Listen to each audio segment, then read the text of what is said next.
Well, good morning, good afternoon, and good evening, everyone. Guess who's back? Your blinds here. I'm so happy to see you all. I'm sorry for not uploading an Aether and Iron video for 2 days or so, but I've been addicted to vampire crawlers, a new roguelike card building, dungeon crawling game. So yeah, I like those two with lots of build potential and strategies and yeah, whatnot. So I've been uploading some videos of that game if you feel like taking a look and having a bit of a change of pace. But yeah, I couldn't resist the world of Aether and Iron, and also I owe it to you to keep it consistent. But it's not that I'm forced to play this game. I love this game. So let's keep going. I need to remind myself what the hell we are about. So we are still patrolling the downtown exchange, and we need to talk with Sophie. Alrighty then. Okie dokie. So I think we are done in here, right? We have some shops and whatnot with interesting items to buy, but we are only sitting at $427 dollars Did you right break now. something? Show I me just, what you've got. It's I not just just want the to right tool. see It's how you use here. it. Yes. Uh, yeah. The items I'm thinking about are at like $100 each, and we might want to save up some dollars for a new car. I'm not sure. Um, so I yeah, hope you're satisfied. I think we are done with this area, so let's leave.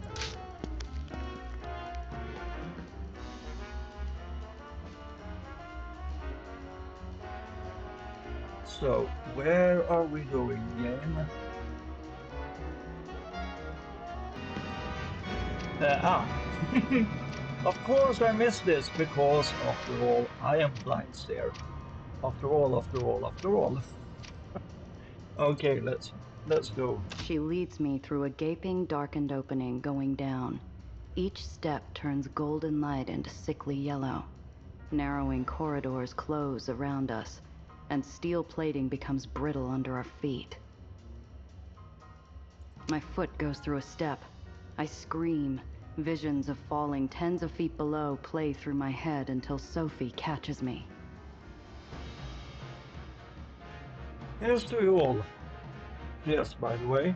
Hope you are having some coffee or something you like in your cup. Hmm. I'm recording this in the morning, so in order to stay alert and interact and so on, I need a bit of a pick-me-up. I'm old, so old you wouldn't believe. Careful, darling. The island's still settling. Yeah, I figured. This place is falling apart. It is, isn't it?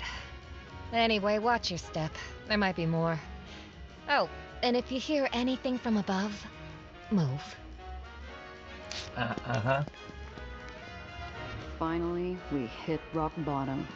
We're surrounded by warped walls and lost dreams.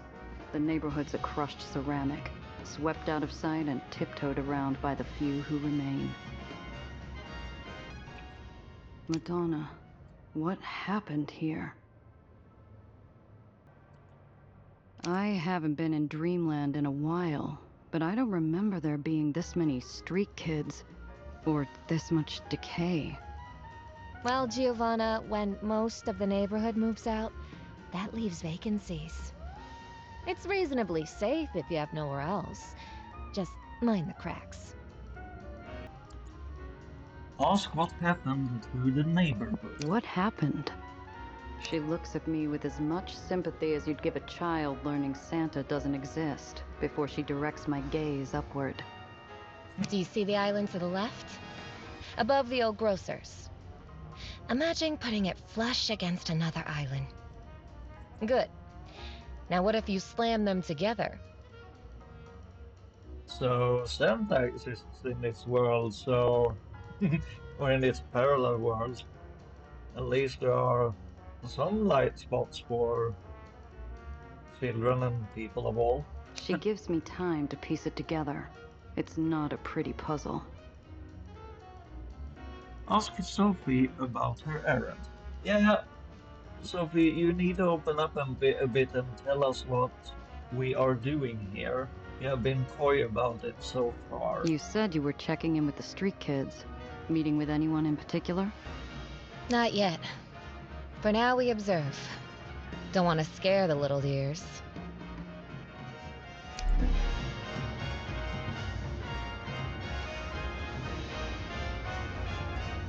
Okay. So how big is this area? Are we able to look up? No. Okay.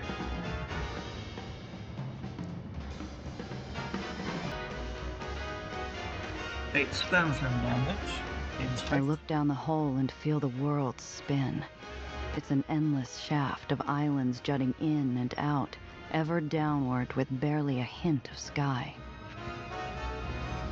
We will not speak to people before we have inspected the environment, because sometimes that will force the scene forward and you are perhaps missing out on stuff.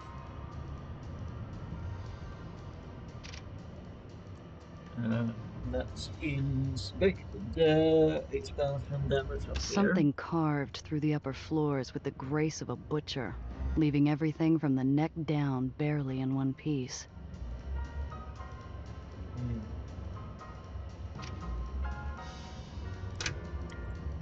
We aren't missing anything, right? Okay.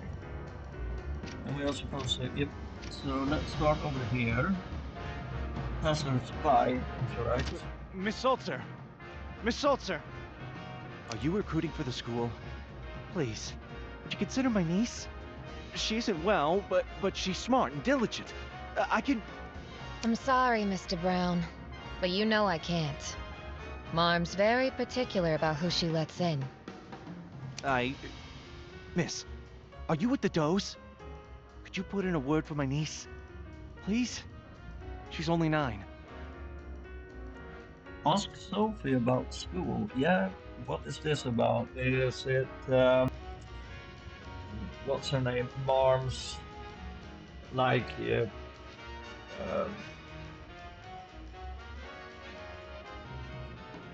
like a school in countries like China and so on, where it's more about being indoctrinated into the... I will not... Yeah, let's not talk about real countries here. But I'm wondering if it's like less about education and more about indoctrinate them into following this city district leader and so on, to be basically loyal and private sector of hers, a group of hers, so she can have influence in like all different aspects of society. I think that might be, I get the feeling that might be more the case than anything else. So ask Sophie about school. What? She not criminal enough for you? Or is it that she has family? By the look of her, you know as well as I do that there's nothing there. Maybe a confidence woman with those eyes, but she doesn't need the trade schools for that. Marm only takes those who show promise, or who truly need an escape. Tell them you come. For a second, I'm back with my folks and Zio. They were arguing about me smuggling. Zio Alfonso argued I deserve my shot. I almost echo the words until Sophie shakes her head, slight but firm.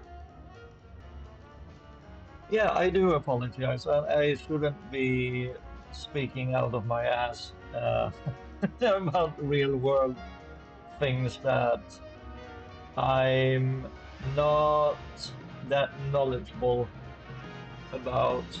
Um, it, yeah, let's just forget it. It was my brain like spazzing out, um, going all over the place there. But yeah, you get my point about what I was saying. Like, yeah, there have been examples of this in TV shows, books, and whatnot. Basically, a way to indoctrinate people at as a young age as possible in order to keep control, basically. Sorry, pal. Not my call. His head sinks, and he leaves without another word.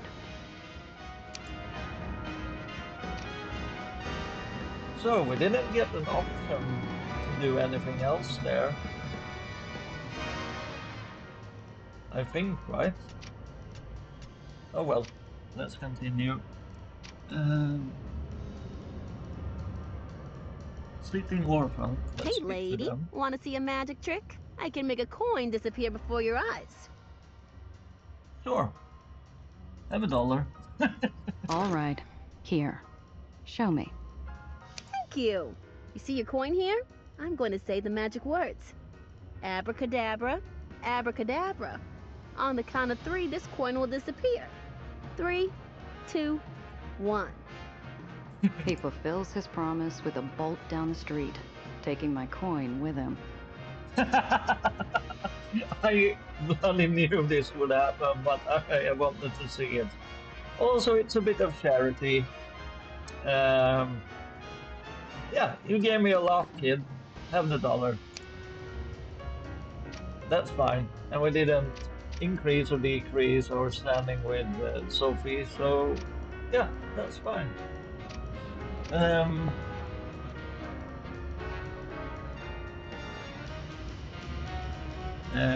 Hardened urchins. Let's speak with them. A mess of wild hair and thrashing limbs hit the wall. Despite the older boy having inches on her to dangle the wallet, Jenna's got him treed. Get off me, you ugly little harpy! You're clawing up my... She rakes her nails deep into his fleshy forearm and he howls. His claws uncurl, dropping the wallet with a pitiful thud. Freak! This is why no one wants you!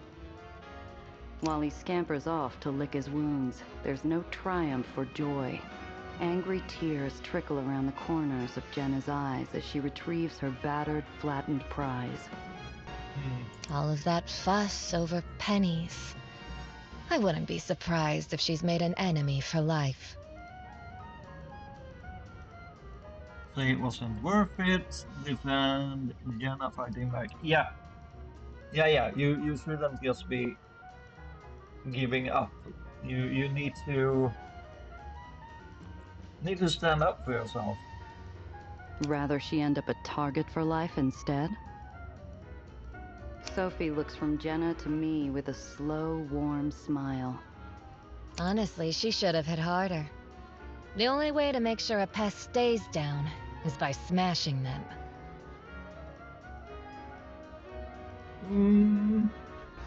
That's really derogative. Pest. People are desperate, man. Look.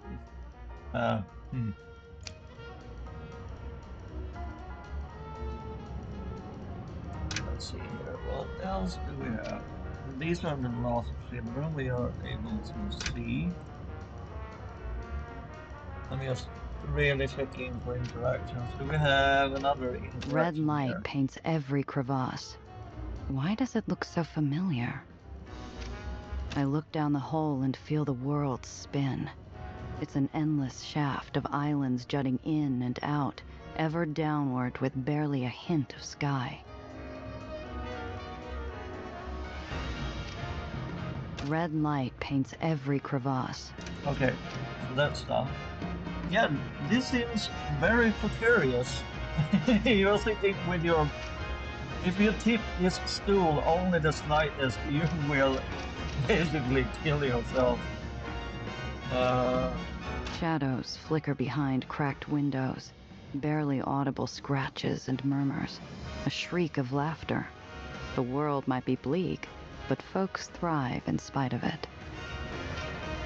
Yep, people will find a way, usually. Something carved through the upper floors with the grace of a butcher, leaving everything from the neck down barely in one piece. Shadows flicker behind cracked windows. Yeah, okay. Okay. So... arguing urchins. Let's No, speak. Winnie. You're supposed to trip, shoulder catch, then pull. It's a classroom of 3. Based on her hand stuck in the other girl's pocket, Winnie's batting low marks. Just give up already. She's hopeless. No, she's not. Winnie found the open window. And unlike you, she can do numbers. Winnie, how much more do we need for today's haul? 5, 30, 40 cents. That's... How much are we talking about? 5, or 30, or 40? You're always babying her. Who cares if she can count? If she can't steal, she's useless. They're careless, cruel words spoken with the confidence that no one will argue back. However, Winnie's hands form tiny fists pressed firmly against her coat. Ah, someone's angry. Tell me, how do you see that shaking out? Sorry, are you asking me to bet on kids fighting? It's just a question, darling. Not everything has to be so mercenary. Nah, man. I'm with Winnie on this one. I think they are playing some kind of mind game here. Yeah, say Winnie's playing it smart. Yeah, that might be why she didn't outright say how much they needed for the haul. Yeah, I think so. The kid's not stupid. Throwing the first punch looks bad, no matter how much they deserve it. And Sophie's morale has increased. Nice. Quite unfairly, too. But blending in is the right play. After all, who would you prefer by your side? An even-tempered treasurer? Or a talentless, penniless bully? Sophie's a piece of gold in a muddy river. Every street we walk, every urchin we talk to, leaves ripples of fear and hunger. Some shirk back, but too many tiny, starved faces follow our every move. Sophie looks back like she's picking cards at the table. When she stops, they scramble over dirt and limb to be a glint in her eye. Sophie, why aren't you telling me about this errand? Yeah. There's another step to community management. You see, checking in, enforcement, and education are all part of it. But we also find potential. Marm tells me we have an opening in the Does.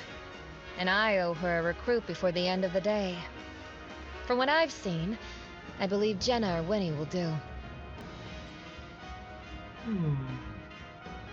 So, do we want to support Jenna or Winnie? We have been interacting much more with Jenna. She was the one who stole the wallet, right?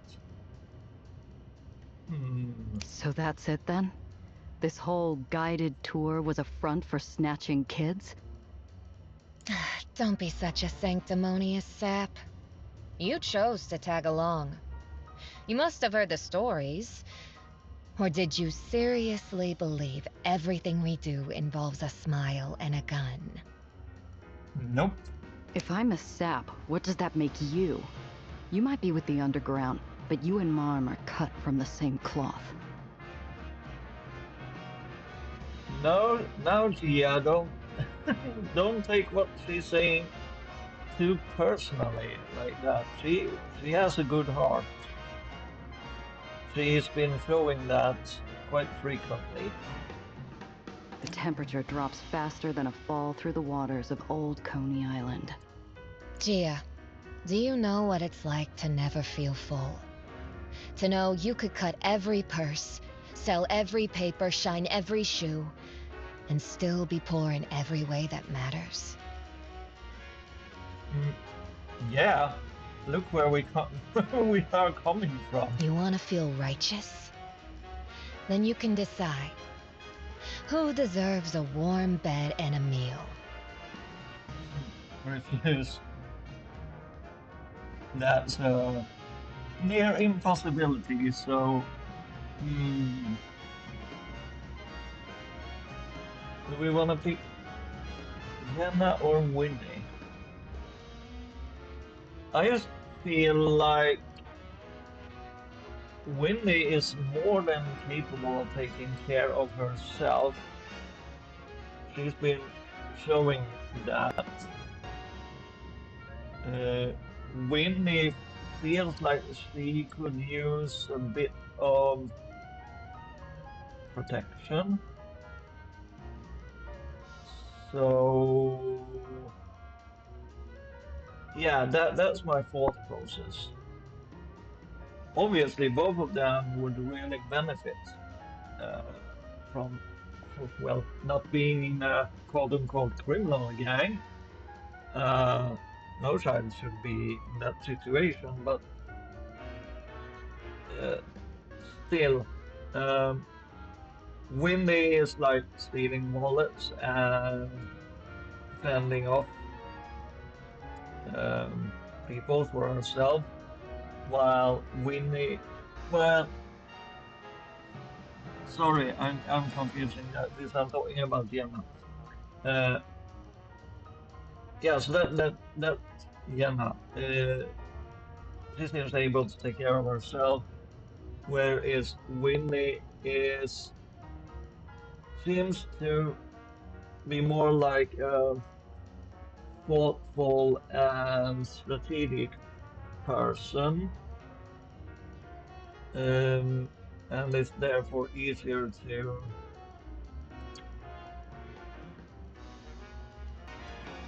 Yeah, sorry, I thought I misclicked here, so I loaded back and just made the same options choices as before because I thought we picked Jenna.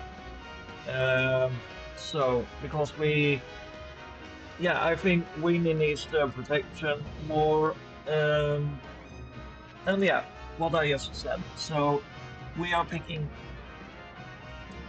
yeah, both of them deserves better life, but I think Jenna is more capable of making it on her own.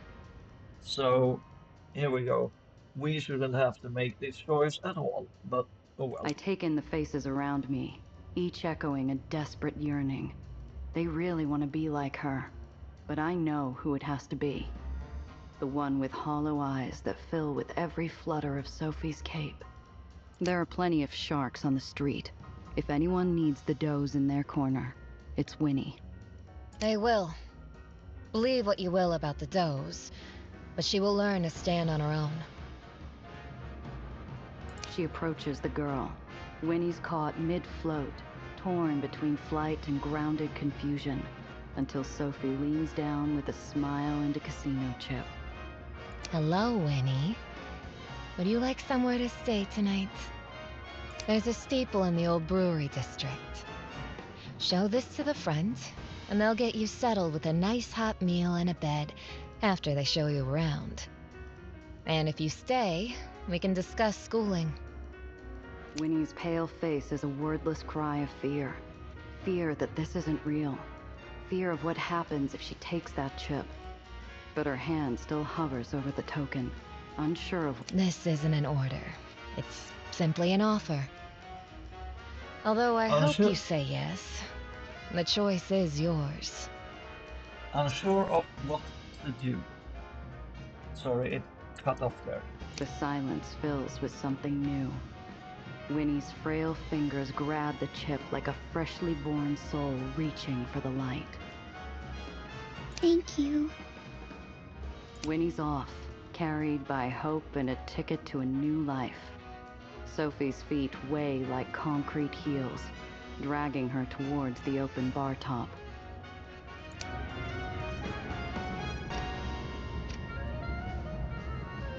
So, oh, sorry Anna, but you're a tough cookie. You will make it. But let's have a conversation. We might be able to give you some dollars. Is it true? Winnie's gone? Yeah. You two close? Not really, but she was one of us. We look out for each other. No one else does. And you've seen her. She wasn't good. But she'll be okay, because she's going to be a doe. The Dreamland does rule the barony. No one lays a stinking hand on a doe, or yells at them, or takes from them. Ah, so you have friends, so she might be able to help you out a bit. That's nice. You're a good cookie. Yep. Let's see. There isn't anything else, right? Sorry, I'm just very paranoid about missing stuff because in the previous episode we just interacted with someone and then was forced out of the scene and there were stuff there to interact with, so yeah. Sophie. Thank you, darling. It smells as wonderful as always. Here, your usual. She hands the shopkeep a fat envelope, and he takes a walk. The bar's emptied of everyone except for the dough and 2 pieces of cake. She motions me toward an empty seat. Here, bee sting cake, the best in the lowers. The owner's been making it for years. At least as long as his deliveries arrive. Sure, let's partake. Don't be rude, eat the cake. The cake is alive. I take a bite. Caramelized almonds and vanilla cream linger on my tongue, a sweet balm to a bitter moment. It's good, isn't it? I try to stop by every time I patrol downtown Exchange. Takes the edge off. For a while, the only things that pass between us are the soft clinking of dull cutlery on chipped porcelain and the scent of honey. I don't enjoy it, you know. Yeah, I don't think you do, because, like we have stated earlier, I think you're a good person deep down. I don't think you belong in a quote-unquote political organization that's really like a mob, like a mafia. Which part? Recruitment. It may come as a surprise, but the leader of the Does does have some inkling of what awaits our recruits. She Oh. skewers an almond, still angry, but I doubt I'm the one who she wants to snap. Then why do it? Because the Baron and her Does make hard decisions every day. It's part of our charm. Along with the hope that if lost girls like us can make it, anyone can. This line right here made me really worried.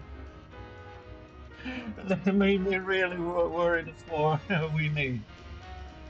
Please treat her well, otherwise I will burn your organization down to the ground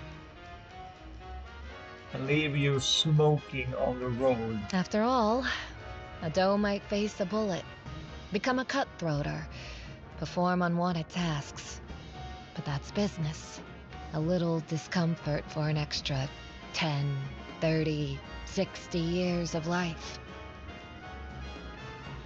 But I think Winnie seems to have a head on her shoulders, so I think she would be capable of going quite far. So yeah, mm, and we were forced into this bloody choice. So let's not dwell on it anymore. I feel a lull in her speech, a silent invite.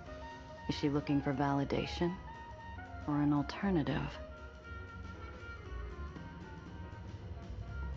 Ask if she would have picked something else, or ask if it was worth going into the dose. No, let's ask if she had a choice, if she would have picked something else, because I were just thinking about that. Like, Sophie, what would you be if you hadn't been adopted by Marm? Let's say you weren't a doe.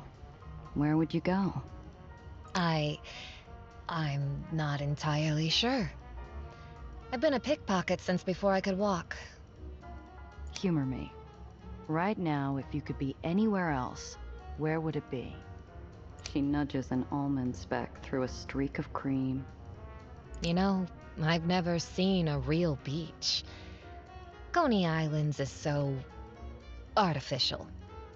But I'd need something to keep myself busy once the novelty of sunshine and waves wore off. Say she could relax. Say she could find new adventures. Mm, yeah, I don't think she's the type to really settle down. Mm, I think she needs excitement in her life. She seems like the type. So, see if we could find new My adventures. Zio could never sit still either. Always picked up a new hustle whenever he traveled. A gentleman of culture. Wherever I'd be, it'd certainly be different. The clinking stops. She stares deep into the empty plate like it's a scrying mirror. You know, despite everything, I admire Marm. Whatever she is now, she'll always be the lost girl who climbed her way to the top of the lowers. And she brought us with her. Yeah, that's true, but it's because apparently she's rather ruthless and self-serving. And those qualities can also help you rise uh, from, even if you are at a very starting off at a very low rung of society. So that doesn't mean that she's a good person. And from what we've seen of Marm, uh, also she may have started out as a good-hearted person and everything, but now she's just yeah, she's a shark, in my opinion. Then why'd you join the underground? 'Cause as brilliant as Marm is, she's always been hungry. We all are. But not all of us have the power to wreck our home while chasing a self-destructive whim. Yep. She jabs an accusatory fork at the floor. A gaping wound whistles back at us, lined by debris and fresh cracks. Injuries that mirror the plaza's caved-in buildings and broken pillars. Marm caused that island tremor. Indirectly, of course. But when you recklessly expand your territory past its limits, there are costs.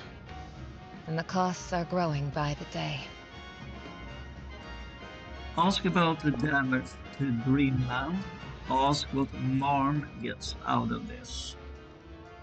It doesn't say that either of these will continue the conversation, so I think we can ask both. Dreamland's the richest barony in the lowers. If anyone can afford a patch job, it's you. Oh, we try. Think of Dreamland as a stack of spinning plates. Impressive, but prone to shattering. You see, Marm has a dream. She's always wanted to be the woman behind the biggest, wealthiest barony in the city. And it broke her up when she had to shelve it. Not by choice, from the sounds of it. No, it was island capacity. At least until someone gave her Aether powerful enough to support every island you could dream of. Marm saw her chance and declared us back in business. Yeah. Will this continue the conversation or not? No, it just says learn more. So ask about new Aether. Something rings familiar. A new, more powerful Aether. This new Aether, it happened to be red? Ah, I see you've heard of it. Apollo warned me White Street has something similar. A new kind of Aether weapon? Rather they had. We saw to that. Had. It blew up with Eli. Yep. She taps a delicate, expectant finger. I changed topics before she could ask me about a melted wreck of blood-stained metal. Something's always bothered me about White Street. How'd they get their hands on a souped-up piece of Aether tech anyway? I assume they shared Marm's supplier. Whoever they are. Surprised Marm never told you. Marm's frustratingly tight-lipped about her VIPs. But rest assured, if I knew who they were, they'd receive a personal tour of the underline. Not a fan of red Aether either. You will get along swellingly with Ellie. Why? You think they set Marm up? An excellent question. What I do know is this. Marm would have retired a satisfied woman if someone had invaded her with the promise of one more island.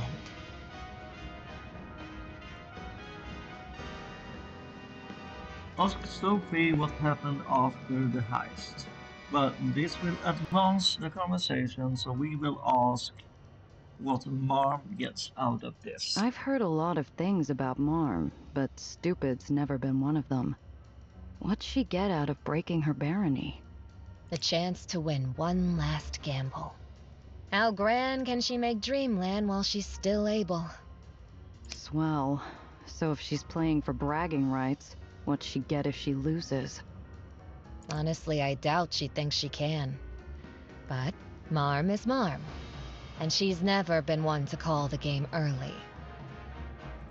Ask Sophie what happens after the heist. Alright, let's say we steal Marm's money and stop her expansion. You still haven't said a word about what happens afterward. Well, this is the lowers. Shooting the Baron and swapping them out with someone new is quite traditional. Aha! Yes, I see. Look, Sophie, I get it. You don't know me, but you either trust me enough to give me a straight answer, or you don't.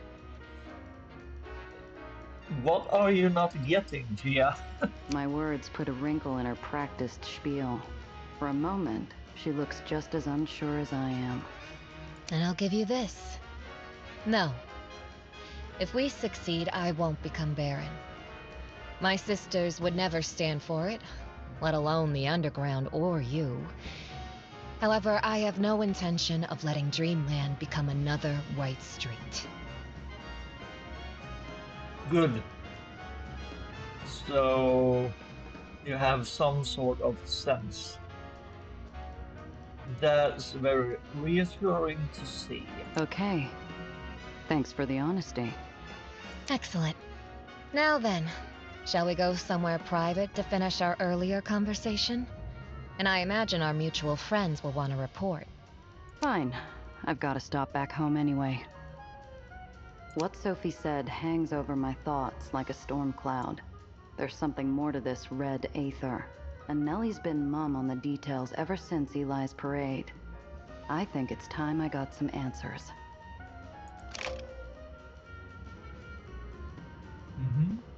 New objective. Report to the underground. Yep. Okay. Nothing left here. So let's move. I sure hope we will be able to earn a bit more dough and get back here. There are some things we really want to grab.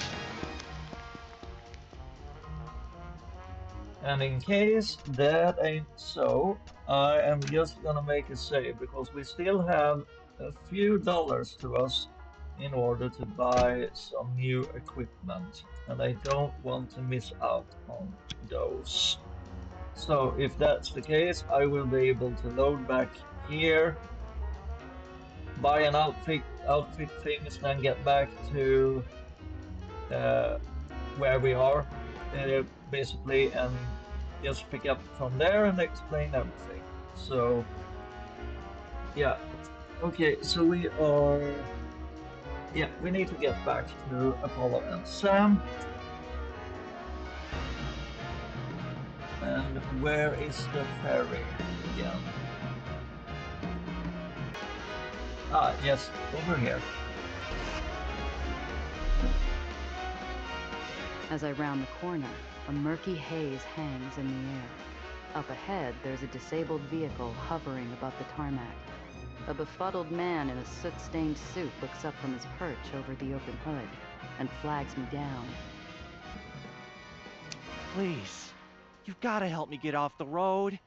If Mom's thugs find me blocking a public street, they'll impound the car. And I've already got an outstanding debt with the house. I'll never get it out. See if he looks dangerous. That's trivial gumshoe check. We can't fail.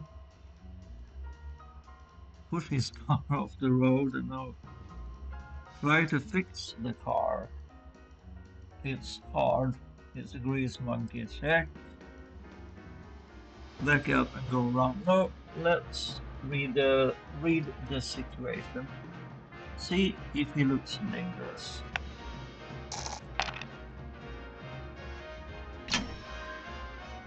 16 XP. I size the poor guy up as best I can. I check out his hands. No calluses on his knuckles. No concealed gun spoiling the line of his suit. He's just a schmuck who needs help.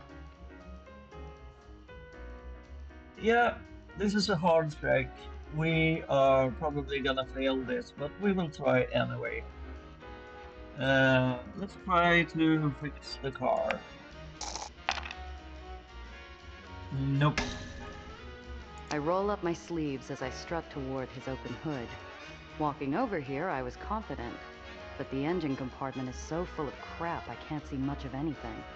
I feel a tug at my shirt tail. We were really close though. We rolled an 11 and we needed a 12. I thought we had some Grease Monkey reroll items, but apparently not. Okay. Hurry, they're coming! I pull my head out of the cloud to see Marm's thugs speeding over to investigate. Given the heat around me, it's too risky to attract that kind of attention, so I turn on my heel and head back toward my car. Where are you going? I thought you said you'd help. Wish I could, friend, but I can't risk the impound for a perfect stranger. Good luck with Dreamland's finest. I step on the gas and speed off before I become the center of attention, leaving the stranded motorist to his fate. I'm really sorry. We tried to help. I thought we would have the option of helping him pushing the car if we failed, but apparently not. Okay. As I said, we will not be save scumming. We will be rolling with the choices we make for this game because I think that's more fun. If you want to see a different outcome, get the game and see it for yourself. Let's continue.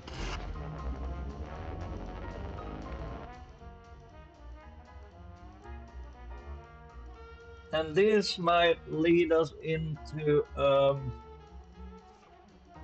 big scene and whatnot, and we have been going on for almost 50 minutes, so I will be cutting it here and see you all in the next one. Hope you will have a fantastic day going forward. Take care.